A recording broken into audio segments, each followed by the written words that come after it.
ድጋሚ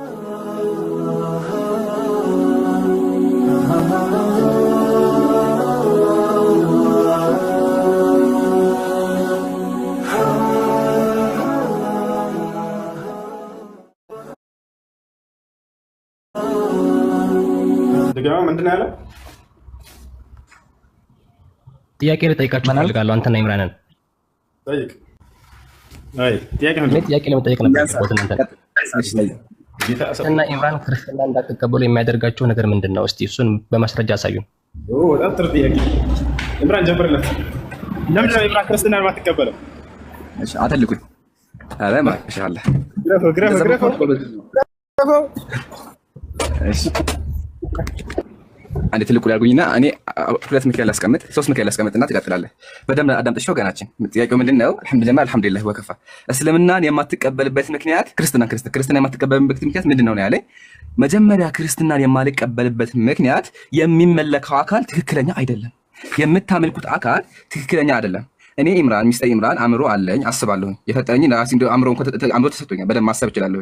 አእምሮ እያለኝ ሶስት አምላክ ላመልክ አልችልም። እናንተ ግን ሶስት አምላክ ታመልካላችሁ። አብ ወልድ መንፈስ ቅዱስ ብላችሁ ሶስት አምላኮች ታመልካላችሁ። ሶስት እንደምታመልኩ ደግሞ ማስረጃ ከፈለክ ላሳየህ። ጀስት በራሴ ብቻ እንዳይመስልህ፣ ያው ሶስት ጌቶች እንደምታመልኩ መጽሐፋችሁ ላይ ጽፋችኋል። ምን ብላችሁ ጽፋችኋል? ተመልከቱ እዚህ ጋር የተዛዛቸው ባህሪ አንድ የሆነ ሶስት ጌቶች ናቸው ብላችሁ ሶስት ጌታ ታመልካላችሁ። እኔ ደግሞ የማመልከው አብርሃም ሲያመልከው የነበረውን አምላክ፣ ሙሴ ሲያመልከው የነበረውን አምላክ አንድ አምላክ ነው እንጂ የማመልከው ሶስት አምላክ አላመልክም። እሺ የመጀመሪያው ፖይንት እሱ ነው። አንዴ ከቁርአን ደግሞ ልስትክና ከዛ በኋላ ወደ ሁለተኛው ደግሞ አልፋለሁ። ኦኬ ያው እኔ ሙስሊም ማመልከው ተመከተ አምላካችን እንደዚህ ላይ በቁርአን ላይ ያው በል እርሱ አላህ አንድ ነው አለ። በል እርሱ አላህ አንድ ነው አለ። አምላክ አንድ ነው አለ። እኔ የፈጠረኝ አንድ አምላክ ነው። የፈጠረኝን አንድ አምላክ ትቼ ሂጄ አንተና አምላክ ሶስት አምላክ አላመልክም። እሺ ወገናችን፣ ግን እዚህ ጋር ቁርአን ይመክራል። አንተ ቁርአን ይመክራል። ተመከተ ምክሩን ይሄ ነው። አምላካችን እንደዚህ ይላል።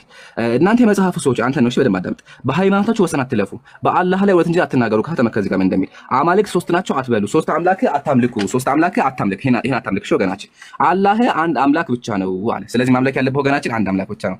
ስለዚህ የመጀመሪያ ምክንያት ምንድነው? እናንተ ሶስት አምላክ ነው የምታመልኩት። እኔ ደግሞ ሶስት አምላክ ላመልክ አእምሮዬም አይቀበለውም፣ ሶስት አምላክም አይኖርም። መጽሐፍ ቅዱሳችሁ ራሱ የሚናገረው ዘዳግም ላይ ሺማ እስራኤል አዶናይ ኤሎሄኑ አዶናይ ኢኻድ፣ እስራኤል ሆይ ስም አምላካችን ሆይ አንድ ነው አለ። ስለዚህ የማመልከው እኔ አንድ አምላክ ነው። ይሄ ግልጽ ነው ወገናችን። እሺ ሁለተኛ ደግሞ እምነታችሁን የመሰረታችሁበት ይሄ መጽሐፍ ቅዱስ ትክክለኛ መጽሐፍ አይደለም። ይሄ መጽሐፍ ቁርአኑን አንሳው፣ ይሄ መጽሐፍ ትክክለኛ መጽሐፍ አይደለም። ስለዚህ እናንተ እምነታችሁን የመሰረታችሁበት መጽሐፍ ትክክል ካልሆነ እምነቱ ራሱ ትርጉም አይኖረውም ማለት ነው። ለምን? መጽሐፉ አንደኛ በውስጡ የባለጌ ነገር ነው የያዘው። አውዙ ቢላህ በረመዳን እሱ ነገር ማንበብ አልፈልግም፣ ይቅርብኝ። ዝም ብዬ ላሳጋችሁ። ይሄ ነው እናንተ መጽሐፍ ውስጥ ያለው። ስለዚህ ይሄ መጽሐፍ እኔ ጤነኛ አእምሮ ይዤ ይሄ መጽሐፍ የአምላክ ቃል ብዬ ልቀበለው አልችልም። የባለጌ ቃል እየያዘ ሲቀጥል አምላክን እየተሳደበ መጽሐፉን እኔ አምላክ ቃል ብዬ አልቀበለው። አምላክ የተሰበተ ተመክተ እንደሚሳደብ እዚህ ጋር ያው ዘዳግም ላይ። እሺ ቀጥሉ። ጀምራችን ተርባስ አየሁ በዛላ። እሺ አይ ቲንክ ያቆመው አንድ ያው የመጀመሪያው ፖይንት ጨርሰን ሁለተኛው ያደርሰናል። እሱ መጽሐፍ ቅዱስ ትክክለኛ መጽሐፍ አይደለም፣ በውስጡ የያዘው የብልግና ነገሮችንና አምላክን ይሳደባል የሚለው ነበር ያቆምነው። ኦኬ የብልግና ነገር እንደያዘ ብዙ ማስረጃዎች አሉ፣ ግን አንዱን አሳይቻችኋለሁ። ዝም ብዬ አላነበብኩት በረመዳን ስለሆነ እንደዚህ አድርጌ አሳይቻችኋለሁ። ቅድም ካስታወሳችሁ የብልግና ነገር ነው በውስጡ የያዘው ማለት ነው። አንደኛ። ሁለተኛ ደግሞ አምላክን ይሰድበዋል። አምላክን እንደው እኔ እኮ ምሳሌ እኔ ሳላህ ጓደኛዬ ነው፣ ሳላህን አከብረዋለሁኝ። ለሳላህ በቃ ክብር አለኝ እኔ ማለት ነው። እንዲሁ ለሁላችሁም ክብር አለኝ እኔ። ግን መጽሐፍ ቅዱስ አምላክን አያከብረው፣ አምላክን ያንቋሸዋል። አምላክን ይሳደባል። እንደ ትክክለኛ መጽሐፍ እየቀበላል። ምሳሌ ተመልከቱ። ትንቢተ ኢሳይያስ ምን እንደሚል ፈጣሪሽ ባልሽ ነው ይላል። ፈጣሪሽ ባልሽ ነው፣ ስሙ ደግሞ የሰራዊት ጌታ እግዚአብሔር ነው ይላል። ሲፈልግ ደግሞ ተመልከቱ። እዚህ ጋር ደግሞ በዚያን ጊዜ ባሌ ብለሽ ተይኝ ይላል እግዚአብሔር። በዚያን ጊዜ ባሌ ብለሽ ተይኝ፣ ሴቶችን እንደ ባል ይፈልጋል ባል እንዲሉት ማለት ነው። ይሄ እንግዲህ አምላክ ሊባል አይችልም፣ ሴቶችን ባሌ ብላችሁ ተይኝ የሚል አምላክ ማለት ነው። ሲቀጥል ደግሞ ተመልከቱ እዚህ ላይ ትንቢተ ኤርምያስ ላይ እንደዚህ ይላል። ትንቢተ ኤርምያስ ምዕራፍ 31 ላይ እግዚአብሔር ማለት ተመልከቱ እዚህ ጋር በእውነት በኤፍሬም ላይ በተናገርኩ ጊዜ አስባለሁ ካለ ተመልከቱ እዚህ ጋር። ስለዚህ አንጀቴ ታወከች አለ እግዚአብሔር። አንጀቴ ታወከች ርህራሄ እራራለታለሁ ይላል እግዚአብሔር። እግዚአብሔር ምን አለ? አንጀቴ ታወከ አለ። አንጀት የሚታወክ አምላክ አለ እንዴ? ክርስቲያን ወገኖቻችን እኔ እንደዚህ አምላክ አላመልክም። ሲቀጥል ነቢያቶቹ ራሱ አታለ የላከውን ነብይ የሚያታልል መጽሐፉ እንደሚናገረው ከሆነ ማለት ነው። ትንቢተ ሕዝቅኤል ምዕራፍ 10 ቁጥር 9 እንደዚህ ይላል። ነብዩ ቢታለል ቃልን ቢናገር ያንን ነብይ ያታለልኩት እኔ እግዚአብሔር ነኝ አለ። ከዛ ደግሞ እግዚአብሔር ካታለልኩት ተመልከቱ እንደሚያደርግ እጄንም በእርሱ ላይ ዘረጋለሁኝ ከሕዝብ መካከል አጠፋዋለሁኝ አለ። ነቢያትን የሚያታልል አምላክ፣ ሲፈልግ እንደ እርጉዝ የሚጮህ አምላክ፣ ነቀዝ የሚባል አምላክ፣ ባልና ሚስት የሚጫወት አምላክ፣ ይሄ አምላክ ብዬ አለውም። ግን የማስበው ምንድን ነው? ይሄ መጽሐፍ እሱ ላይ ዋሽቷል፣ አምላክ ላይ ዋሽቷል ነው። ይሄ መጽሐፍ ክርስቲያኖች የሚመሩበት መጽሐፍ አምላክን ይሰድበዋል ነው። ነቢያትም ደግሞ ይሰድባቸዋል። ምሳሌ ተመልከቱ። ኖህ አለ በስልምና የተከበረ ነብይ አለ ኖህ አይደለ? ተመልከቱ ስለ ኖህ ምን እንደሚል እዚህ ጋር ኦሪት ዘፍጥረት ምዕራፍ 9 ላይ ኖህም ገበሬ መሆን ጀመረ፣ ወይንም ተከለ፣ ከወይን ጠጁም ጠጣና ሰከረ፣ በድንኳኑም ውስጥ ራቁቱን ሆነ ይላል። ሰከረና ራቁቱን ሆነ ይላል። አስባቸው ነቢያትን ይሳደባል። ሲቀጥል ደግሞ እርስ በእርሱ አይስማማም። ተመልከቱ እዚህ ጋር አንድ መጽሐፍ ቅዱስ አለኝ ሁለተኛ አለ፣ ሶስተኛ አለ፣ እዚህ ጋርም አራተኛ፣ አምስተኛ ነው። እዚህ ጋር ተመልከቱ። እነዚህ አምስቱም አይስማሙም። ማጀማ አምስቱም እርስ በርሳቸው ይጋጫሉ። ስለዚህ አሁን ኢምራን ክርስትና ልቀበል ሳስብ የትኛው መጽሐፍ ልከተል? የትኛው መጽሐፍ እርስ በርሳችሁ እየተባላችሁ መጽሐፋችሁ እርስ በርሱ እየተጋጨ የትኛው ትክክለኛ? ጴንጤው መጥቶ የኔ መጽሐፍ ነው ትክክል ይላል። ኦርቶዶክስ መጥቶ የኔ መጽሐፍ ነው ትክክል ይላል። ካቶሊኩ መጥቶ እንደዛው እርስ በርሳቸው አምስት መጽሐፍ ነው፣ ከዛ በላይ ብዙ መጽሐፎች ነው ያሉት። እኔ ግን በራሴ አምስት መጽሐፍ አለ። አይስማሙም እርስ በርሳቸው። ከፈለጋችሁ ደግሞ የሚጋጩበትን ይችላል። ወንድሞች ደግሞ በሰፊው ያሳያችኋል። ስለዚህ መጽሐፉ እርስ በርሱ ይጋጫል፣ አምላክን ይሳደባል፣ ነቢያትን ያንቋሻል፣ እንዲሁም ደግሞ ጸሐፊዎቹ ራሱ አይታወቁም። ይሄ ሶስተኛ ፖይንት ይሄ ነው። የመጨረሻ ፖይንት ደግሞ ኢንሻአላህ ተደረገ ላቁመው። የመጨረሻ ፖይንት ደግሞ ምንድነው? ኢየሱስ ላይ ነው የመጨረሻ ፖይንት። ክርስቲያን ወገኖቻችን የማርያምን ልጅ ኢየሱስ አይሁዳዊ የሆነውን ኢየሱስ አይሁዳዊ ነው፣ እስራኤላዊ ነው ኢየሱስ። ክርስቲያን ወገኖቻችን እስራኤላዊ የሆነውን ኢየሱስ ያመልኩታል። እስራኤላዊ ግለሰብ ያመልካሉ፣ አይሁዳዊ ያመልካሉ ክርስቲያኖች። ኦኬ፣ አይሁዳዊ ክርስቲያን ሰውን ያመልካሉ ክርስቲያን ወገኖቻችን። እኔ ደግሞ ኢምራን ነኝ፣ አእምሮ አለኝ። እዚህ ጋር ያሉ ሰዎች በሙሉ አእምሮ አላቸው። አእምሮ እያለን ቢላህ አለይኩም እንዴ ብዬ ወንድ ልጅ ከእስልምና ወጥቼ ሂጄ ወንድ ልጅ የማመልከው? አስቡት እስቲ፣ እዚህ ጋር ያላችሁ ሙስሊሞች አስቡት። ከእስልምና ወጣችሁ ሂዳችሁ ወንድ ልጅ እንደናንተ ወንድ ልጅ በቃ ከእናንተ በምንም የማይለይ ወንድ ልጅ ስታመልኩ ወንድ ልጅ ክርስቲያን ወገኖቻችን። ስለዚህ አእምሮ አለኝ እንደው ምንም ለምን ሻባ አትከራበቱም? ይሄ ወንድ ልጅ ያመልከው በእድሜ ይበልጠኛል። በእድሜ እሱ 30 ዓመቱ ነው ሲያደግ ወደ ሰማይ 30 ዓመቱ ነበረ። 30 ዓመት የሆነውን ኢየሱስ መጽሐፍ ቅዱስ ባሪያ የሚለውን ትንቢተ ኢሳይያስ ላይ እንዲሁም ነብይ ነኝ ያለውን ኢየሱስ እኔ አላመልከውም። አምላኬ ሲያለቅስ የነበረውን ኢየሱስ አላመልከውም። ማስረጃ ሁሉም አለ፣ ከፈለጋችሁ ወይም እያሳየኋችሁ ዝም ብዬ በሐሳቡ እነግራችኋለሁ። ኢየሱስ አምላኬ እያለ አምላኩን ነበር የሚያመልከው። እኔ አምላክ አይደለሁም አለ። ቸር አትበሉኝ፣ ቸሩ አንድ አምላክ ብቻ ነው አለ። አምላክ አለኝ አለ። ሰገደ፣ ጸለየ። ይሄን ሁላ አድርጎ እኔ ደግሞ እሱን አመልከዋለሁ። አስቡት ግን ትክክለኛ የመጡት የምታደርጉ ነበረ እናንተ። የዛን ጋር እናንተ ትክክለኛ መሆን ብትፈልጉ ኢየሱስ ሲያመልክ የነበረውን አምላክ ብታመልኩ ትክክለኛ ነበራችሁ። ኢየሱስ እየሰገደ በቃ ኢየሱስ ከበደው ከአቅሙ በላይ ስለሆነ ምን አደረገ? እየሰገደ ጌታ ሆይ እርዳኝ አለ። እሱን አምላክ ብታመልኩ ትክክል ነበራችሁ። ግን እናንተ ምን አደረጋችሁ? ያንን ደካማ የሆነውን ሴት ማህፀኑን 9 ወር ተቀምጦ የነበረውን ከዛ በኋላ ተወልዶ የተገረዘውን እንደኛ ፊደል ቆጥሮ ያደገውን ኢየሱስ ታመልካላችሁ። እኔ ደግሞ ኢምራን አእምሮ ስላለኝ ሂጄ እኔ ወንድ ልጅ አመልክም። ወንድ ልጅ የሚያመልክ ሰው ጤነኛ አይመስለኝም። ራሱ ተወስቡት። እንደኔ የሆነ ወንድ ልጅ በምን አምላክ ነው የምናመልከው? እኔ ራሴ ነብይ ነኝ አለ ነብይ። ተመልከቱ ማቴዎስ ላይ ማቴዎስ ላይ እንደተናገረ እዚህ ጋር ኢየሱስ ነብይ ከገዛ ሀገሩና ከገዛ ቤቱ በቀር አይከበርም አላቸው። ነብይ ነኝ አለ። እንዲሁም ደግሞ ከራሴ መናገር አልችልም አለ። ያው ተመልከቱ እዚህ ጋር እኔ ከራሴ መናገር አንዳች ልናገር አልችልም አለ። ያው ሁላችሁ ታውቃላችሁ እሱንም። ያው የዮሐንስ ወንጌል እኔ ከራሴ አልተናገርኩም፣ ነገር ግን የላከኝ አብ እርሱ የምለው የሚናገረው ትእዛዝ ሰጠኝ አለ። ከራሱ ራሱ መናገር አይችልም፣ ደካማ የሆነ አካል። ስለዚህ ኢምራን አላመልክም። በጣም ብዙ ምክንያቶች አሉ፣ ግን እዚህ ጋር ባወራ ይነጋል። ክርስትና ውሸት የሆነበት ማለት ነው። 3 ምክንያት አስቻለሁ። ኢንሻአላህ ለወንድሞች ደግሞ ልልቀቅ። ጀዛኩም ለስላዳመጣችሁ። ሰላም አለይኩም። እሺ ብዙ ምክንያቶች ሊነሱ ይችላሉና ሁሉንም መዘርዘር እንግዲህ ሰዓት መግደልም ስለሆነ የኛን ያዝ እናደርገውና ወደ ላይወራ እንሄዳለን ኢንሻአላህ። ቁርአን ላይ አንድ አንቀጽ ብቻ ላንብብ። ወማ ይብተጊ ገይረ الاسلام ዲና ይላል። ከእስልምና ውጪ ሌላ እምነት የሚፈልግ ካለ ከእርሱ ተቀባይነት የለውም ስለሚል ያው እኛ ክርስቲያን ልንሆን አንችልም የሚል ነው። የኛን እስቲ ያዝ አድርገን ላይወራን እናስቀድማለን። ቁርአኑ እንደዚህ ይላል። ይሄ ለምን አለ አይደለም። ለምን መጽሐፍ ቅዱስ የሚያምኑ ሰዎች መጽሐፍ ቅዱስን ያምናሉ። ረጅም ዓመት በዛ እምነት ኖረዋል። ቁርአን ውስጥም የኖሩ ሰዎች ቁርአንን ያምናሉ። ስለዚህ ገብቼ ይሄ ለምን ሆነ እንደዚህ አይደለም በእምነቱና ከዛ ይልቅ ምን መሰለ የሚቀለኝ በሁለቱም እምነት አንድ ተመሳሳይ ነገር አለ። ያ ተመሳሳይ ነገር ፈጣሪ መጽሐፍ እንዳወረደ ቀድሞ ለሙሳ መጽሐፍ መተዳደሪያ ደንብ እንደሰጠው እናምናለን አይደል? ክርስቲያኖችም ያምናሉ፣ ሙስሊሞችም ያምናሉ። እና ያ ጊዜ መቼ ነው? ለምሳሌ መጀመሪያው ቶራት የወረደው የት አካባቢና ለማን መተዳደሪያ እንዲሆን ነበረ ቶራት የወረደው? ለሙሳና ለህዝቦቹ። ይሄን ትመልስልኝ። ለሙሳና ለህዝቦቹ የት አካባቢ ነበር የወረደው? አላህ ሱብሓነሁ ወተዓላ ለእስራኤል ሰዎች ተላከው ይነግራናል። ለፈርዖን በኋላ ነፃ እስራኤላውያንን ወደ ፍልስጤም እንዲመልስና በዛች ሀገር ላይ በእስላምና ስርዓት እንዲያስተዳድራቸው እንትን ብሎታል። ያ ማለት በግብጽ ማለት ነው። ያ ቶራት የወረደው ግብጽ ላይ ነበሩ አይደል? እስራኤላውያኖች ግብጽ ላይ ነበሩ አይደለ? ለሙሳ ዓለይሂ ሰላም መጽሐፍ ሰጠው። ነፃ ካወጣቸው በኋላ ወደ እስራኤል ሐሰን ነው ያደርገው ባከ እዛ ነፃ ወጣቸውና ወደ ፍልስጤም ወደ ሀገር እንዲመለሱ አደረገ። ከዚያም በኋላ እዚያ ላይ አላህ እሺ መልካም። ያ ማለት የዛሬ 4000 ምናምን ገደማ ዓመት ነው። እስራኤላውያኖች ማለት እስራኤል የሚባለው ያዕቆብ ነው። ያዕቆብ ደግሞ የሱ ልጆች አሉ። እነዛ ልጆች ቤተሰብ ናቸው። እነዛም ቤተሰቦች እንዲተዳደሩበት መተዳደሪያ ደንብ ተቀርጾ ወረደ ማለት ነው አይደል? በሌላ አነጋገር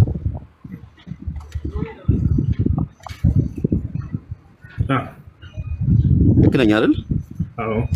ስለዚህ መተዳደሪያ ደንብ ከወረደ ጊዜ ጀምሮ አንድ ተቋም ተመስርቷል ማለት ነው። እነዛ እስራኤላውያን ያ መተዳደሪያ ደንብ ከወጣ ሃይማኖት ወይም እምነት የሚባለው በእምነት የሚመሩበት ተቋም ተመስርቷል ማለት ነው አይደለም?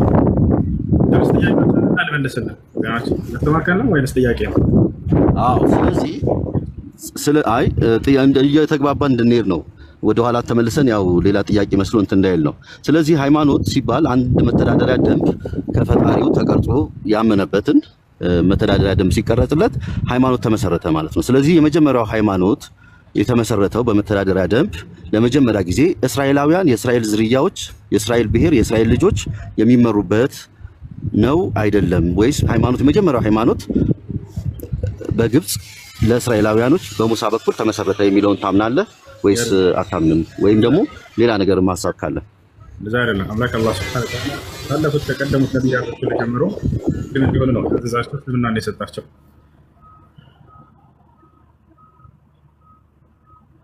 እሺ እንደዛ ከሆነ መተዳደሪያ ደንብ ከተቀረጸ አንድ ሃይማኖት የሚባለው የተወሰኑ የተሰባሰቡ ሰዎች በጋራ በአንድ ሐሳብ በአንድ መተዳደሪያ ደንብ ሲያድሩ ያ ምን ይባላል? ሃይማኖት ይባላል።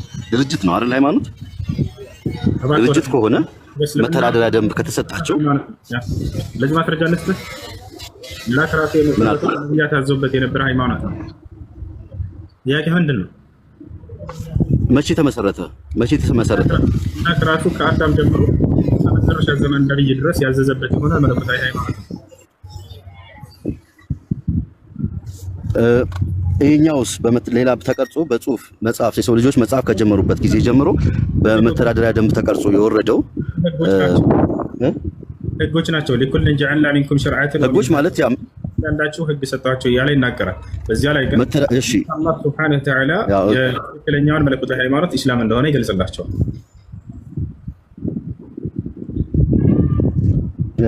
እሺ መተዳደሪያ ደንቡም መጽሐፍ የሰው ልጅ መጽሐፍ ከተጀመረበት ጊዜ ጀምሮ የመጣው ለዚህ ነው። ያኔ አዳምና ሐዋም በቃል ነበር ሲነግራቸው የነበረው ሲመራቸው የነበረው። በጽሁፍ መጽሐፍ ከተጀመረበት ጊዜ ጀምሮ ግን አንደኛው የሙሳ ወይም ለሙሴ የወረደው ወይም መተዳደሪያ ደንብ የተቀረጸ ጊዜ ነው አይደለ? ከዛ በፊት በጽሁፍ የሰፈረ መተዳደሪያ ደንብ ተሰጥቶ ነበር ለሰው ልጆች። አምላክ አላህ Subhanahu Wa Ta'ala በቃል ያናገራቸዋል፣ በመጽሐፍም ይሰጣቸዋል። ነገር ግን አሁን እዚህ ጋር ሲነግረን ጊዜ ቀደምት ነብያትንም ሁሉ ሙስሊም እንደነበሩ ቃል በቃል ያስቀምጥልናል። ማስረጃ እንስጥህ ወይንስ አንስጥህ?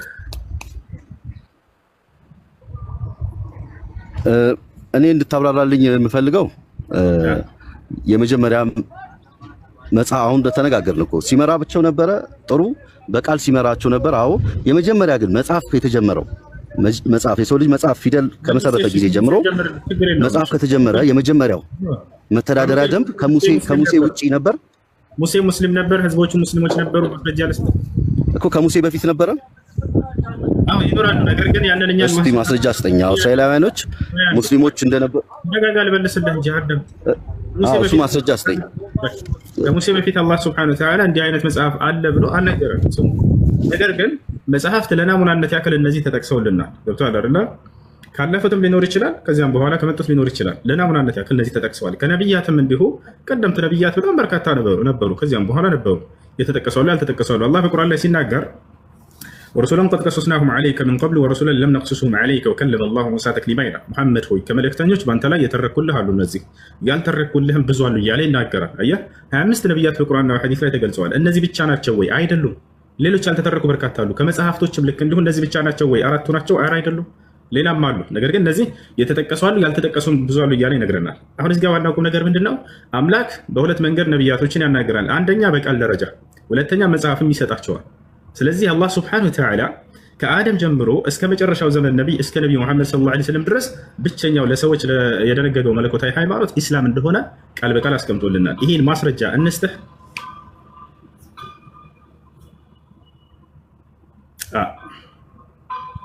ይቻላል። ከመጀመሪያው ከእስራኤላውያኖች በዕብራይስጥኛ ከተጻፈው መጽሐፍ ላይ ከሆነ ደስ ይለኛል። የመጀመሪያ በኩረ ጽሁፉ ሙሳ ለእስራኤላውያኖች ሲመራበት ከዛ መጽሐፍ ላይ ከሆነ ደስ ይለኛል። ከዛ በፊት አምላክ አላናገረም። ምክንያቱም እስራኤላውያኖቹ ሙስሊሞች ስለሆነ ሙሴ ሙስሊም ነበረ ስላልከኝ ከዛ በፊት አምላክ ነብያትን አላናገረም።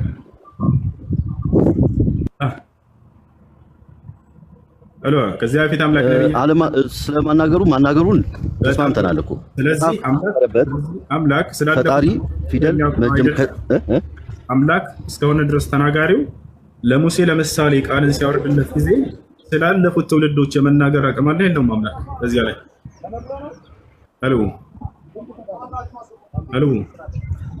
አለው። እኔ ጥያቄ እሱ አይደለም። መጽሐፍ ከተጀመረበት ጊዜ ጀምሮ ከዛሬ 4000 ዓመት በፊት የተጻፈው የተግባባን እንድንሄድ ለሙሴ በወረደ መጽሐፍ ላይ ድምጽ ይቆራረጣል። ለሙሴ በወረደ መጽሐፍ ላይ ከሙሴ በፊት ስለነበሩ ትውልዶች አምላክ የመናገር አቅም አለ የለውም? ያን ተቀበለዋለህ ቢናገር? ወይንስ ከሙሴ በፊት የነበረ መጽሐፍ ካልበጣልኝ እንደው አብርሃም ማለት ይችላልህ?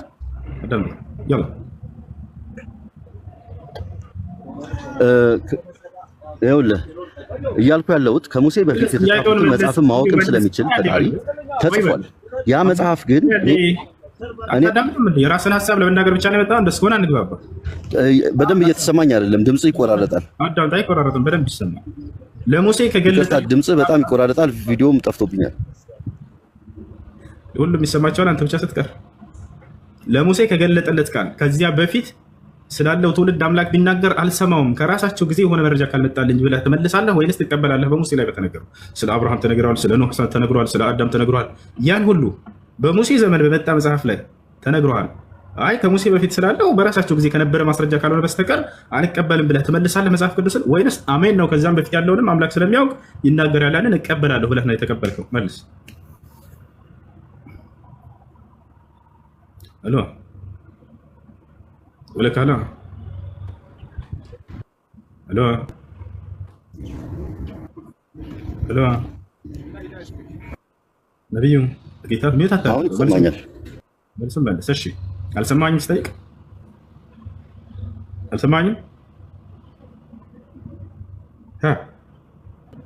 ሌጋ ብቻ ነው ወይስ ኔትወርክ? ያንተ ኔትወርክ ይሁን አላውቅም። ድምጽ በደንብ እየተሰማኝ አይደለም። ሁሉም ይሰማቸዋል፣ አንተ ብቻ ስትቀር። ጥያቄውን ከመለስክ ቀጥታ የጠየቁን ጥያቄ መልሱን ታገኛለህ። መልስ ጥያቄ ነው።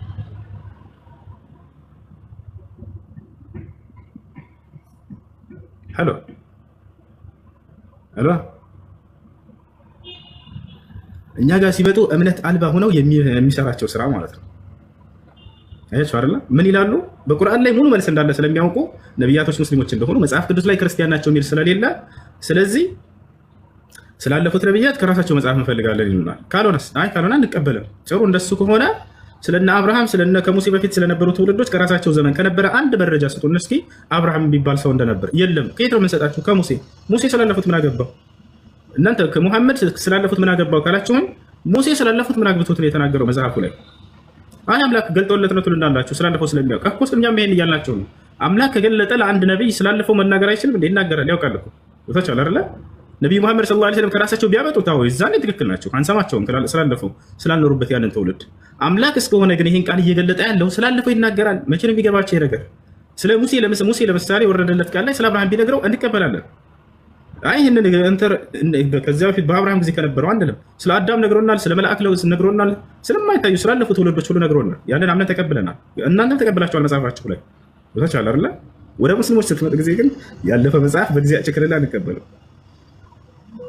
አያስኬድም። እንደዚህ የእምነት ሰዎች ሆናችሁ ከመጣችሁ እንደ አማኝ ሆናችሁ ጠይቀው ይላቸዋል። በመጽሐፋቸው ላይ ስላለፉት ትውልዶች ተነግሯል።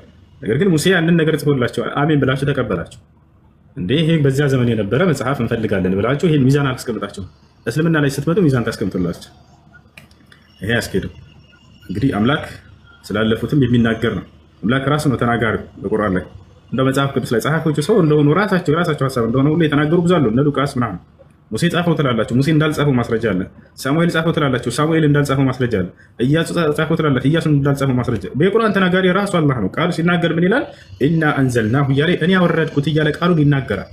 ሁል እያለ ይነግራቸዋል። ሙሐመድ ሆይ እንዲህ በል ለትውልዶች ይላቸዋል። በል የራሳቸው ቢሆን ኖሮ በል የሚል ቃል አያስፈልግም። ራሳቸው እኔ እንዲህ አልኩኝ እያሉ ይናገሩ ነበር። አያችሁ፣ አላህ በቁርአን ላይ ሲናገር ጊዜ ራሱ ገና ስትከፍቱ ቁርአንን ዛሊከል ኪታቡ ላ ረይበ ፊህ ይላል። ይህ ቁርአን ከእኔ ከአምላካችሁ ከአላህ ዘንድ ለመሆኑ ምንም ጥርጥር የለውም ብሎ ነው የሚጀምረው። ታቻለ አይደል? አምላክ ነው ተናጋሪ፣ አምላክ ስላለፉት ይናገራል። የነብዩ ሰለላሁ ዐለይሂ ወሰለም የራሳቸው ቃል ቢሆን እናንተ እንዳሰባችሁ ትክክል ናችሁ እያለ ታቻለ አይደል? ነገር ግን ይህ ግልበተ መለኮት እስከሆነ ድረስ መለኮት ደግሞ ያዕለሙ ማ በይነ አይዲሂም ወማ ኸልፈሁም ስለ ፍጥረታቱ ያለፈውንም ሁሉ የሚመጣውን ሁሉ የሚያውቅ ነው። በዚያ ለአንድ ነቢይ በሆነ ጊዜ ላይ ይገልጥለታል። ስላለፈው ትውልድ ይነግረዋል። ለሙሴም ስላለፈው ይነግረዋል። ለመሲሁ ስላለፈው ይነግረዋል። አይ አንተ በዚህ ዘመን ካልነው እንጂ አንቀበልህም እንዳላላችሁ ሁሉ ቁርአን ላይ ወጣችሁ አይ በዚህ ዘመን ካለፉት እንጂ አንቀበል ያስኬድም